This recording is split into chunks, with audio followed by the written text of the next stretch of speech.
ഭ്രാന്തന്റെ പ്രണയം an unconditional love story ഭാഗം 39. രാവിലെ എഴുന്നേറ്റപ്പോൾ മുതൽ മാളു നല്ല ടെൻഷനിലായിരുന്നു. ആ ടെൻഷൻ കൂട്ടാനെന്നതുപോലെ ഹരിയെ വിളിച്ചിട്ട് അവന്റെ ഫോൺ സ്വിച്ച് ഓഫ് ആണ്. വെപ്രാളത്തോടെ അടുക്കളയിൽ നിൽക്കുന്ന മാളുവിനെ ദേവികയും സുമതിയും ശ്രദ്ധിക്കുന്നുണ്ടായിരുന്നു. എന്തു പറ്റി മോളെ? രാവിലെ തൊട്ട് തുടങ്ങിയതാണല്ലോ ഈ വെപ്രാളം. എന്താ പറ്റിയേ? ദേവിക സംശയത്തോടെ ചോദിച്ചു. അവൾ അവരുടെ മുഖത്തേക്ക് വല്ലായ്മയോടെ നോക്കി. അമ്മേ, ഞാൻ പോണില്ലെന്ന് അവൾ അവരുടെ മുഖത്തേക്ക് നോക്കാതെ പറഞ്ഞു. ദേവിക സംശയത്തോടെ അവളെ നോക്കി. അതെന്താ? അവരുടെ നെറ്റി ചുളിഞ്ഞു. അതമ്മേ, ഇന്ദ്രേട്ടൻ എന്നെ മാളു! അവള് പറഞ്ഞു മുഴുവനാക്കും മുൻപ് ഹാളിൽ നിന്നും വിനോദിന്റെ വിളി കേട്ടു. മാളു പെട്ടെന്ന് അങ്ങോട്ട് നോക്കി. മാളു! അവൻ വീണ്ടും വിളിച്ചു. ഇതാ ഇതാ വരണു! അവൾ വിറയലോടെ വിളിച്ചു പറഞ്ഞു. മാളു ദേവികയുടെയും സുമതിയുടെയും മുഖത്തേക്കൊന്ന് നോക്കി. രണ്ടുപേരുടെയും ചുണ്ടിൽ നിറഞ്ഞ ചിരിയാണ്. ദേവിക രാവിലെ സുമതി വന്നപ്പോ എല്ലാ കാര്യവും അവരോട് പറഞ്ഞിരുന്നു. മോള് ചെല്ല്, ദേവിക പറഞ്ഞു. മാളു തലകുലുക്കിക്കൊണ്ട് മുന്നോട്ട് നടന്നു. മാളു, മോള് നേരത്തെ എന്തോ പറയാൻ വന്നല്ലോ, എന്താ? ദേവിക ചോദിച്ചു. മാളു അവരെ ഒന്ന് നോക്കി. പറയാ, അവൾ അത്രയേ പറഞ്ഞുള്ളൂ. അവർ ശരിയെന്ന പോലെ തല കുലുക്കി. മാളു ഹാളിലേക്ക് ചെന്ന് ചുറ്റും അവനെ ഒന്ന് നോക്കി. ഇതെവിടെ പോയി? അവള് സംശയത്തോടെ ചുറ്റും നോക്കി. നീ ആരെയെ നോക്കുന്നേ? ചെവിക്കരികിൽ നിന്നും അവളുടെ പ്രിയപ്പെട്ടവന്റെ ശബ്ദം. മാളു പിടച്ചിലോടെ അവന് നേരെ തിരിഞ്ഞു നിന്നു. നിറചിരിയോടെ തന്നെ നോക്കുന്ന അവനെ കണ്ട അവളുടെ മുഖം തെളിഞ്ഞു. അവൾ അവനെ നോക്കി മൃദുവായൊന്ന് പുഞ്ചിരിച്ചു. അവന്റെ നെറ്റി ചുളിഞ്ഞു. എന്തു പറ്റി മാളു? എന്താ മുഖത്തൊരു ടെൻഷൻ പോലെ?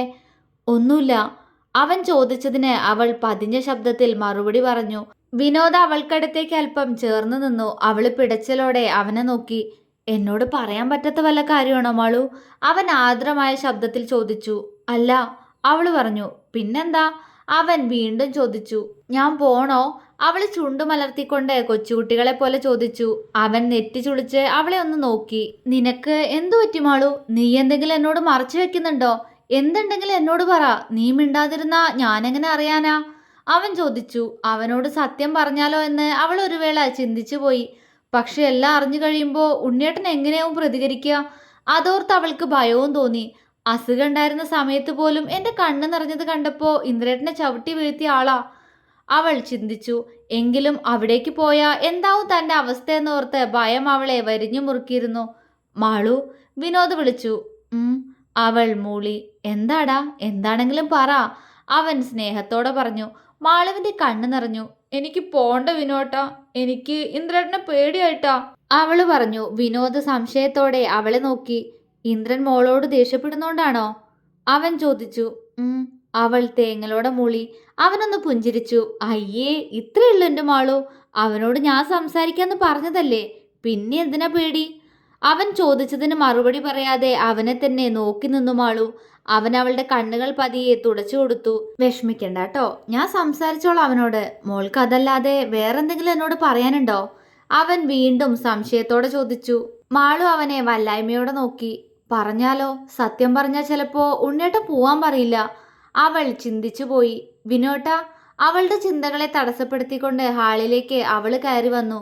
ഗൗരി, വിനോദിന്റെ ചുണ്ടുകൾ മന്ത്രിച്ചു.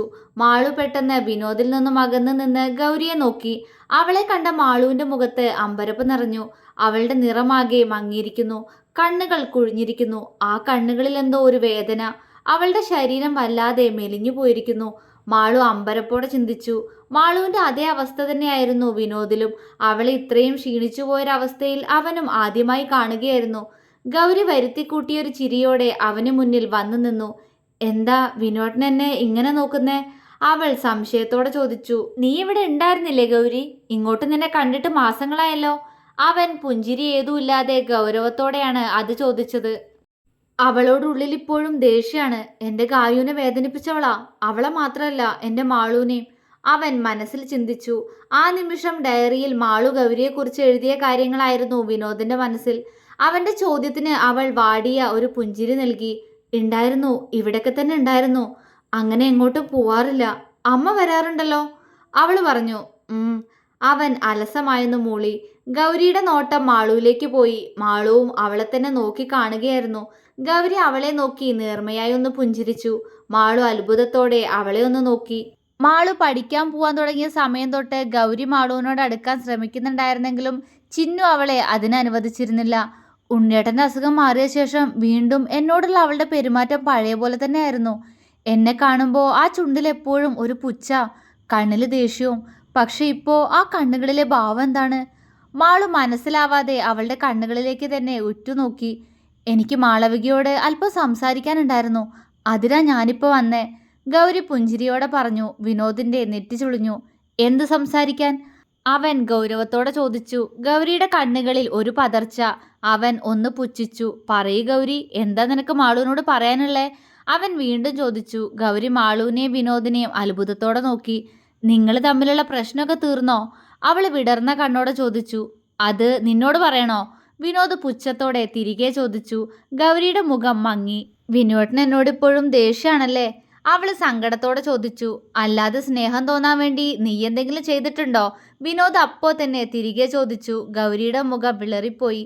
മാളു, വന്ന് കഴിക്കാൻ നോക്ക്, അവൻ വരുമ്പോഴേക്കും അല്ലെങ്കിൽ ഒന്നും ഒരുങ്ങില്ല. അടുക്കളയിൽ നിന്നും പുറത്തേക്ക് വന്നുകൊണ്ട് ദേവിക പറഞ്ഞു. അപ്പോഴാണ് അവർ ഗൗരിയെയും കാണുന്നത്.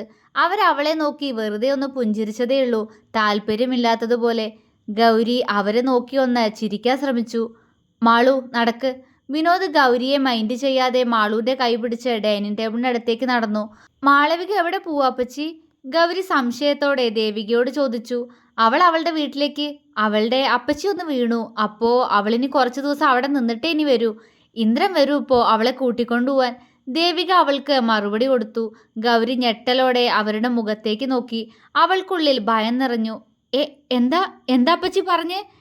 ഇന്ദ്രൻ വരൂന്നോ മാളവികയെ കൊണ്ടുപോവാൻ? അവളുടെ ശബ്ദം വിറയാർന്നിരുന്നു. ആ വരും, നീ വാ, ഞാൻ കഴിക്കാനെടുക്കാം. അവർ താല്പര്യമില്ലാതെ അവളോട് പറഞ്ഞുകൊണ്ട് അടുക്കളയിലേക്ക് നടന്നു. ഗൗരിയുടെ കണ്ണുകൾ അപ്പോഴും ഭയത്താൽ തുറച്ചു പോയിരുന്നു. ഇന്ദ്രൻ എന്തിനാ മാളവികയെ കൂട്ടിക്കൊണ്ടുപോകുന്നേ? എന്നോട് അവൻ പറഞ്ഞില്ലല്ലോ ഇങ്ങനെ ഒരു കാര്യം.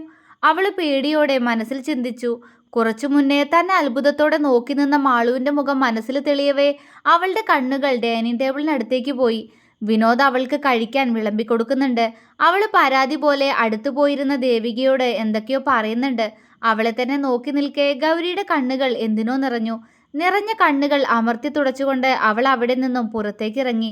മുറ്റത്ത് ഇന്ദ്രന്റെ കാറ് നിർത്തുന്ന ശബ്ദം മാളു റൂമിൽ നിന്ന് തന്നെ കേട്ടു. ഭയത്താൽ അവളുടെ കണ്ണുകൾ നിറഞ്ഞു, ശരീരം വിറച്ചു. അപ്പോഴും അവളുടെ ഫോണിൽ നിന്നും ഹരിയുടെ ഫോണിലേക്ക് കോള് പോയിക്കൊണ്ടിരുന്നു. ഇപ്പോൾ അവൻ്റെ ഫോൺ റിങ് ചെയ്യുന്നുണ്ട്. പക്ഷേ അവൻ കോൾ അറ്റൻഡ് ചെയ്യുന്നുണ്ടായിരുന്നില്ല. ഒന്ന് എടുക്ക് ഹരിയേട്ടാ, അവൾ ഫോണിലേക്ക് നോക്കി കണ്ണീരോടെ പറഞ്ഞുകൊണ്ടിരുന്നു. ഹരി മീറ്റിങ്ങിലായിരുന്നു ആ സമയം. അതുകൊണ്ട് തന്നെ അവൻ്റെ ഫോൺ സൈലന്റിലായിരുന്നു. മാളു പേടിയോടെ ചുമരിലേക്ക് ചാരി നിന്നു. അകത്തേക്ക് കേറിന്ദ്ര. ദേവികയുടെ ശബ്ദം മാളു കേട്ടു. അവൻ സ്നേഹത്തോടെ ആ സ്വാഗതം നിരസിക്കുന്നു. മാളു എവിടെ ആൻറ്റി? എനിക്ക് പോയിട്ട് കുറച്ച് തിരക്കുണ്ടായിരുന്നു. അവളെ വീട്ടിലാക്കിയിട്ട് വേണം എനിക്ക് പോവാൻ. ഇന്ദ്രൻ പറഞ്ഞു. മോള് ഡ്രസ്സ് ചേഞ്ച് ചെയ്യ ഇന്ദ്ര. ദേവിക മറുപടി കൊടുത്തുകൊണ്ട് അവന്റെ കൂടെ സിറ്റ് ഔട്ടിൽ തന്നെ ഇരുന്നു. ദേവികയ്ക്ക് ഇന്ദ്രനോട് അത്ര താല്പര്യമൊന്നുമില്ലായിരുന്നു. ഹരി ഒരിക്കൽ പറഞ്ഞതാണ് ഇന്ദ്രന്റെ സ്വഭാവം അത്ര നല്ലതല്ല എന്ന്. പക്ഷെ അതിന്റെ കാരണം മാത്രം അവൻ പറഞ്ഞിട്ടില്ല. എങ്കിലും അവർക്ക് അവനോട് ഒരു അകൽച്ചയുണ്ടായിരുന്നു. അത് മാളു ജനിച്ചു വളർന്ന സാഹചര്യം അവളിൽ നിന്ന് അറിഞ്ഞതിന്റെ ആയിരുന്നു. ഒരേട്ടനായി അവൻ അവിടെ ഉണ്ടായിട്ടും അവന് രാഘവനെ എതിർത്ത് സ്വന്തം അനിയത്തിയെ ചേർത്ത് പിടിച്ചുകൂടായിരുന്നോ എന്ന ചിന്ത, അത് അവനോടുള്ള ഒരു അകൽച്ചയായി ദേവികയിൽ മാറിക്കഴിഞ്ഞിരുന്നു. രാഘവന്റെ സ്വഭാവം കല്യാണം കഴിഞ്ഞ സമയത്ത് തന്നെ മാളു ദേവികയോടും ചിന്നുവിനോടും എല്ലാം പറഞ്ഞതാണ്. അതുകൊണ്ട് തന്നെ രാഘവനോട് പൊതുവെ അവർക്ക് നീരസാണ്. അതിൻ്റെ ഇടയിൽ അയാളുടെ ഇപ്പോഴത്തെ ഭീഷണിയും. മാളവികയുടെ മുന്നിൽ ഒരിക്കലും ഇന്ദ്രനോടൊരു നീരസമുള്ളതായി ദേവിക കാണിച്ചിട്ടില്ല. അത് അവൾക്ക് വിഷമമായാലോ എന്ന ചിന്ത കൊണ്ടായിരുന്നു. മാളു അത് ദേവികയ്ക്ക് ഇന്ദ്രനോടുള്ള സ്നേഹമായി കണക്കാക്കി. ബിസിനസ്സൊക്കെ എങ്ങനെ പോകുന്നു ഇന്ദ്ര? ദേവിക ചോദിച്ചു. അവൻ ഉത്തരത്തിനായി പരതുന്നത് പോലെ അവർക്ക് തോന്നി. അവരുടെ നെറ്റി ചുളിഞ്ഞു. നന്നായി പോകുന്നു ആൻറ്റി, ഇന്ദ്രൻ പറഞ്ഞു. അവർ സംശയത്തോടെ തലയാട്ടി. മാളു അവളോട് വരാൻ പറയൂ, പോട്ടെ. അവൻ ധൃതി കൂട്ടി. അവരൊന്ന് മൂളി. മോളെ മാളു, കഴിഞ്ഞില്ലേ? ദേവിക വിളിച്ചു ചോദിച്ചു. മാളു പേടിയോടെ പുറത്തെ ഡോറ് തുറന്നു. അപ്പോഴും അവൾ ഹരിയെ വിളിച്ചുകൊണ്ടിരുന്നു. ഒരു ചെറിയ ബാഗുണ്ട് അവളുടെ കയ്യിൽ. നാളെ അവളെ ഇങ്ങോട്ട് തന്നെ കൂട്ടിക്കൊണ്ടുവരുമെന്ന് വിനോദ് പറഞ്ഞത് ദേവിക അറിഞ്ഞിട്ടില്ലെങ്കിലും അവൻ വരുമല്ലോ എന്ന ആശ്വാസത്തിലായിരുന്നു മാളവിക. മാളു സിറ്റ് ഔട്ടിലേക്ക് ഇറങ്ങി നിന്നു. ആ മോള് വന്നല്ലോ, ദേവിക ചിരിയോടെ പറഞ്ഞപ്പോൾ ഇന്ദ്രന്റെ നോട്ടം അവളിലേക്ക് പോയി. അവന്റെ മുഖമൊന്ന് വിടർന്നു. കണ്ണുകളിൽ അവളോടുള്ള അടങ്ങാത്ത കാമം നിറഞ്ഞു. മാളു അവനെ നോക്കുന്നത് കണ്ടതും അവൻ അവളെ നോക്കി മനോഹരമായി ഒന്ന് പുഞ്ചിരിച്ചു. നമുക്ക് പോവാം മോളെ, അവൻ സ്നേഹത്തോടെ ചോദിച്ചു. മാളു മറുപടി പറയാതെ അവനെ തന്നെ ഉറ്റുനോക്കി. അത് കണ്ട് ഇന്ദ്രൻ ഒന്ന് ചിരിച്ചു. എന്ത് നന്നായിട്ട് ഇന്ദ്രേട്ടൻ അഭിനയിക്കുന്നേ, മാളു ചിന്തിച്ചു. എന്നാ ഞങ്ങളിനി നിൽക്കുന്നില്ല ആൻറ്റി, ഇറങ്ങാൻ നോക്കട്ടെ, വാ മാളു. പറയുന്നതിനോടൊപ്പം ഇന്ദ്രന്റെ കൈകൾ അവളുടെ കയ്യിൽ അമർന്നിരുന്നു. മാളു ഞെട്ടലോടെ അവന്റെ മുഖത്തേക്ക് നോക്കി. ചെല്ലുമോളെ, ദേവിക സ്നേഹത്തോടെ അവളുടെ തലയിൽ തലോടി. അവളുടെ കണ്ണ് നിറഞ്ഞിരുന്നു. അവൾ അവന്റെ കയ്യിൽ നിന്നും കൈമാറ്റാൻ ശ്രമിച്ചു. അതറിഞ്ഞെന്ന പോലെ ഇന്ദ്രൻ അവളുടെ കയ്യിൽ നിന്നും പിടിവിട്ട് അവളെ നോക്കിയൊന്ന് പുഞ്ചിരിച്ചു. വാ മോളെ, പൂവാ, അവൻ പറഞ്ഞുകൊണ്ട് അവളുടെ ബാഗ് എടുത്ത് കയ്യിൽ പിടിച്ചു. അവളുടെ കണ്ണുകൾ ഇടയ്ക്കിടയ്ക്ക് അകത്തേക്ക് പോയിക്കൊണ്ടിരുന്നു. ഇല്ല, എൻ്റെ ഉണ്ണിയേട്ടനെ കാണാനില്ല. ഞാൻ പോവും ഉണ്ണിയേട്ടാ, നാളെ തന്നെ മാളുവിനെ കൂട്ടാൻ വരില്ലേ? അവളുടെ ഉള്ളം തേങ്ങി. വാ മാളു, സമയമില്ല. ഇന്ദ്രൻ വീണ്ടും ധൃതി കൂട്ടി. ഞാനിപ്പോൾ വരാം, ഒരു സാധനം എടുക്കാൻ മറന്നു. അത്രയും പറഞ്ഞുകൊണ്ട് അവൾ പെട്ടെന്ന് അകത്തേക്ക് കയറി. ഇന്ദ്രന്റെ പല്ലുകൾ മുറുകി. അവൻ കൈമുഷ്ടി ചുരുട്ടി തന്റെ ദേഷ്യം നിയന്ത്രിച്ചുകൊണ്ട് ദേവികയെ നോക്കിയൊന്ന് ചിരിക്കാൻ ശ്രമിച്ചു. മാളു നേരെ പോയത് അവളുടെ റൂമിലേക്കായിരുന്നു. ഡോറടച്ച് കുറ്റിയിട്ട് കണ്ണുകളടച്ച് അവൾ അതിലേക്ക് തന്നെ ചാരി നിന്നു. കണ്ണിൽ നിന്നും കണ്ണുനീർ ഒഴുകി. എന്നാലും ഞാനൊന്ന് പോവുന്നറിഞ്ഞിട്ടും പോവേണ്ട നേരമായപ്പോ എന്നിൽ നിന്നും മറിഞ്ഞു നിന്നല്ലേ ഉണ്ണിയേട്ടാ, മാളുവിനോട് പിന്നെ അകൽച്ചയായോ? അവൾ പതിയെ പിറുപിറുത്തു. ചുണ്ടുകൾ സങ്കടം കൊണ്ട് വിതുമ്പി. അപ്പോഴേക്കും ഒരുവന്റെ ചുണ്ടുകൾ അവളുടെ നെറുകയിൽ പ്രണയത്തോടെ അമർന്നു കഴിഞ്ഞിരുന്നു. മാളു വിറച്ചുപോയി. അവൾ മുന്നിൽ നിൽക്കുന്ന വിനോദിന്റെ മുഖത്തേക്ക് അത്ഭുതത്തോടെ നോക്കി. അവൻ കള്ളച്ചിരിയോടെ അവളെ നോക്കി നിൽക്കുന്നുണ്ട്. തുടരും.